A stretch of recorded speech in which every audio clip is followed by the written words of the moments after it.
Korea's export-reliant economy is going through some hard times as outbound shipments are falling, especially in the semiconductor sector. And our Ko Roon-hee talked to some experts about the chip industry and what we can expect in the near future. Semiconductor exports, which account for around 20% of Korea's total exports, continue to struggle. The total amount of outbound shipments have been continuously decreasing on year since December last year. According to the Trade Ministry, exports decreased 16.6% last March, a huge tumble from the 44.2% increase posted the previous year. Analysts are pointing to the lower demand for chips due to poor smartphone sales and less investment in data centers as the reasoning behind the decline.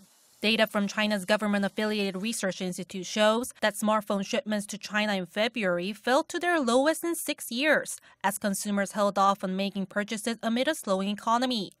The ongoing trade tensions between the U.S. and China were also attributed to the lack of investment. The decline in demand has also led to the lowering of prices.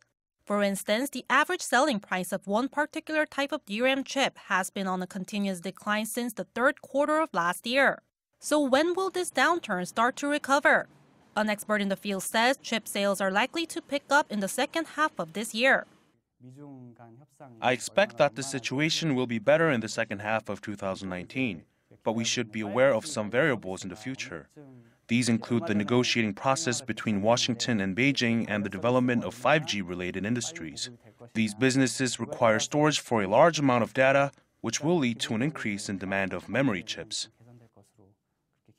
And in terms of what chip companies can do until then, analysts say it's time to venture into other sectors outside the memory field, where most of the current investment is being made.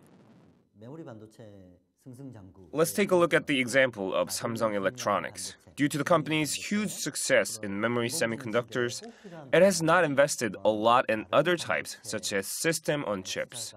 Also, fostering small and mid-sized companies capable of developing system on chips is important as well. As for the role of the government, analysts say it's crucial to secure competent Korean workers in the field because some Chinese companies are already in the process of recruiting them. Ko Roon-hee, Arirang News.